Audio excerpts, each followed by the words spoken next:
Et si le bonheur n'était pas un droit, mais un art?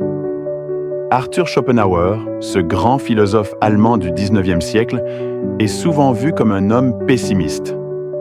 Mais dans son œuvre L'art d'être heureux, il nous montre comment vivre heureux, même dans un monde imparfait. Ce manuscrit, retrouvé après sa mort, contient 50 règles de vie.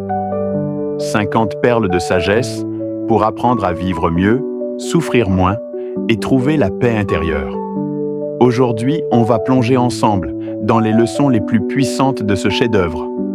Accroche-toi, car ce que tu vas entendre peut réellement changer ta façon de voir la vie. Bienvenue sur Mindboot Résumé, la chaîne qui réveille ton esprit et te pousse à devenir la meilleure version de toi-même. Partie 1. Comprendre la nature du bonheur. Pour Schopenhauer, le bonheur ne dépend pas du monde autour de nous, mais de ce qui se passe à l'intérieur de nous.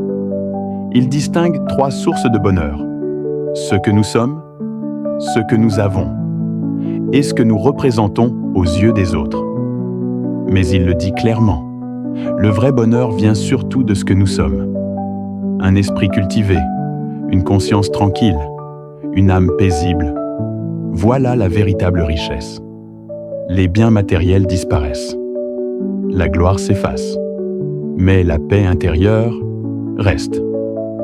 Si tu veux être heureux, commence par travailler sur toi, pas sur les autres. Partie 2.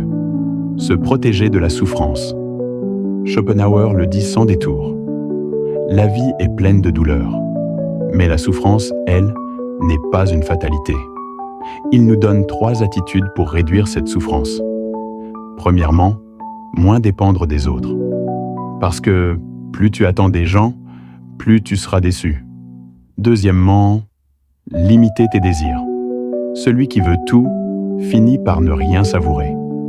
Et troisièmement, accepter la réalité telle qu'elle est.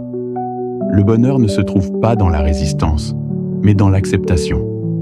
Le secret du bonheur n'est pas de faire ce qu'on aime, mais d'aimer ce qu'on fait. Moins de plaintes, moins de comparaisons, plus de gratitude.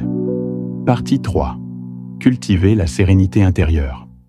Le bonheur, dit Schopenhauer, c'est la paix du cœur et la clarté de l'esprit. Il nous encourage à cultiver notre intelligence, notre curiosité, notre esprit critique. Lire, réfléchir, observer. Parce qu'un esprit cultivé trouve du plaisir, même dans la solitude. Se suffire à soi-même, c'est la plus grande des richesses. La plupart des gens cherchent à combler leur vide intérieur avec du bruit, des distractions, des relations superficielles. Mais le vrai bonheur, c'est de ne plus fuir le silence. Apprends à t'aimer dans ta solitude, à te nourrir de toi-même. La paix ne vient pas du monde extérieur. Elle vient du calme intérieur. Partie 4. Les relations humaines. Les autres peuvent rendre la vie belle ou infernale. Schopenhauer nous invite à choisir nos relations avec sagesse. Peu d'hommes sont vraiment bons, dit-il. Alors, mieux vaut avoir peu d'amis, mais de vrais amis. Évite les querelles. Ne cherche pas à plaire à tout le monde. Plus un homme possède en lui-même, moins il a besoin du monde extérieur. Sois ton propre pilier. Et si tu dois marcher seul, marche quand même. Mais marche droit. Partie 5. Les clés finales du bonheur. 3 clés. 3 vérités simples. Premièrement, le bonheur se trouve dans la maîtrise de soi. Deuxièmement, il faut accepter la vie sans illusion. Et troisièmement, rechercher la paix, plutôt que la perfection. Le bonheur, ce n'est pas d'avoir tout ce qu'on veut. C'est d'apprendre à aimer ce qu'on a. Conclusion. On ne change pas le monde, mais on peut changer notre regard sur lui. Le bonheur n'est pas dehors, il est en toi. Alors deviens l'artiste de ton propre bonheur. Si ce résumé t'a inspiré, abonne-toi à Mindboot Résumé. Ici, on explore les plus grands livres qui éveillent ton esprit et élèvent ton mental. Parce que le vrai développement personnel commence dans la tête.